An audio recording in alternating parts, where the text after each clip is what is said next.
Berbicara masalah kendaraan Canter Euro 4 ya teman-teman ya, belum pernah saya temui tentang temperatur panas sampai overheat, sampai nyala indikatornya atau temperaturnya sampai jeglek ke posisi atas. Nah, sebelum saya lanjutkan, saya ucapkan banyak terima kasih yang sudah mengikuti terus bersama saya Mas Edi di dunia otomotif. Saya ucapkan banyak terima kasih. Semoga teman-teman semuanya dalam keadaan sehat, selalu diberi kelancaran dalam bekerja dan rezeki yang berkah barokah. Nah, kali ini ya teman-teman ya, kali ini saya mau membahas tentang kendaraan Canter temperatur. Jadi temperatur kendaraan itu Canter, air radiatornya ada di sini teman-teman. Ya, sebelah kiri bagian atas. Kalau dulu kan dia ada di sebelah kanan bagian bawah, tapi sekarang ada di bagian kiri sebelah atas. Dan sekarang tutup radiatornya itu langsung ada di reservoirnya seperti ini ya. Jadi nggak ada lagi tutup radiator yang langsung di radiator, tapi ini langsung ada di mesinnya. Nah, ini yang kemarin kita tentang sistem pendingin, ternyata itu dari sistem pendinginnya yang menyebabkan temperatur panas adalah dari bukan airnya yang habis karena kebocoran atau apa, itu karena di sini dari depan itu banyak kotoran debu, kotoran kayak daun-daunan yang nempel di area depan radiator.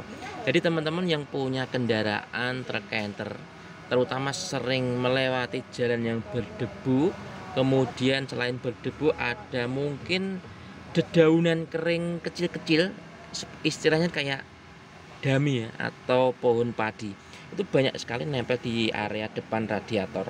Kalau menyelumpet sampai di bawah sana, itu bisa menyebabkan pendinginan tidak maksimal. Meskipun sudah disedot dari kipas radiator yang besar, tapi ternyata mesinnya itu masih perlu pendinginan ekstra. Akhirnya apa? Akhirnya temperatur panas, bukan radiator buntu atau air yang kurang, tapi dari faktor eksternal. Nah, setelah dibersihkan pun ini akan menjadi dingin kembali ya. Biasanya kita kan punya steam kayak untuk cuci motor atau sistem AC rumah itu. Nah, bersihkan aja dari bagian depan sambil daunannya, kotorannya di daunnya dibuang semua, kemudian dibersihkan dari bagian belakang juga. Nah, kipasnya pun perlu dibersihkan secara berkala. Semprot aja pakai air. Biasanya itu bagian tengahnya ini tuh banyak debu mengendap. Seperti halnya pada kipas angin di rumah ya teman-teman ya. Biasanya itu kan banyak kotoran nempel di sini, kemudian debu-debu nempel di sana. Nah, itu dicuci dengan air biar apa? Pendinginnya maksimal. Tidak terjadi putaran yang menghambat pendinginan di radiator dan juga di mesinnya. Nah, karena apa? Karena pendinginnya dari radiator itu ya hisapan dari kipas ini ya, dari angin depan dihisap kemudian sampai ke mesin ini. Jadi mesinnya ini didinginkan dengan air pendingin air radiator, juga didinginkan dari hisapan kipas dari radiator ini. Nah, kembali lagi ke topik yang ada di tutup radiator ini ya teman-teman ya. Tutup radiator ini tidak sekedar untuk nutup saluran radiator. Kalau dulu yang Euro 2 itu radiatornya kan ada di sini. Nah, ini dulu tutup radiator. Sekarang dibuntu teman-teman, dia nggak ada tutupnya. Nah, tutup radiator ini tidak sembarang tutup ya. Dia ada sebuah katup in dan outnya. Kalau dia dulu dia bisa mengembalikan ke reservoir, kemudian bisa dikembalikan lagi reservoir ke radiator. Nah, ini tidak nih. Bukan sembarang tutup yang nantinya tutup ini itu sangat vital akibatnya jika tutup ini tidak terkontrol dengan baik, dalam arti rusak. Nah, kalau dulu kan ada selang kayak gini, itu selangnya kan dari radiator. Kalau ini dia dibuang langsung ke udara luar ya. Dulu memang di reservoir ini itu ada katup atau selang yang masuk, kemudian selang yang ke udara luar. Di sini nggak ada selang yang masuk ya, langsung ini teman-teman. Langsung ada dua ini. Ini dua dari radiator, satunya dari mesin. Ini kita lihat, ini jalurnya ya. Nah, jalurnya satu ke radiator ini, kemudian satu jalurnya ke mesin ini.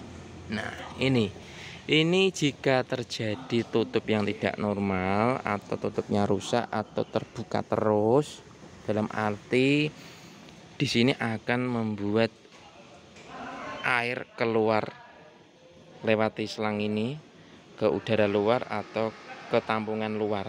Mutah-mutah istilahnya. Kalau mutah seperti ini nanti di air radiator bagian mesin ini akan hilang atau habis, yang akhirnya akan membuat temperatur mesin naik karena jumlah air radiatornya ini di bawah low. Habis karena terbuang ke udara luar atau keluar, enggak disimpan di sini. Nah, ini yang harus waspada teman-teman, tidak sembarang tutup ya. Meskipun nanti ini juga untuk pernafasan dan ini juga tidak hanya sembarang tutup seperti itu.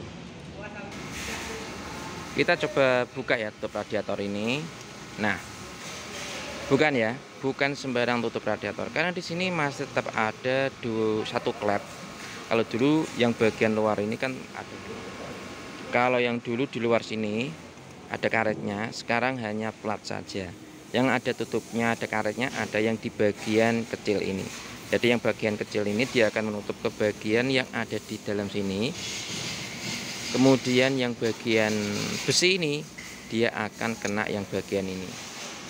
Yang bagian luar besi ini akan mendapat bagian ini. Akhirnya apa? Ini hanya sebagai penutup atau jalur pernafasan. Ketika nanti tekanannya tinggi ya, ini bisa jadi membuka, tekanannya akan dialirkan ke sini dan akan dibuang pernafasan di sini.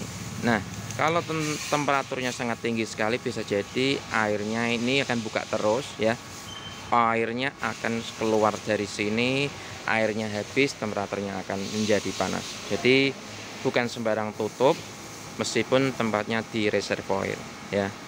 Bentuknya beda dengan tutup radiator pada umumnya yang ada di truk Canter Euro 2 sebelumnya.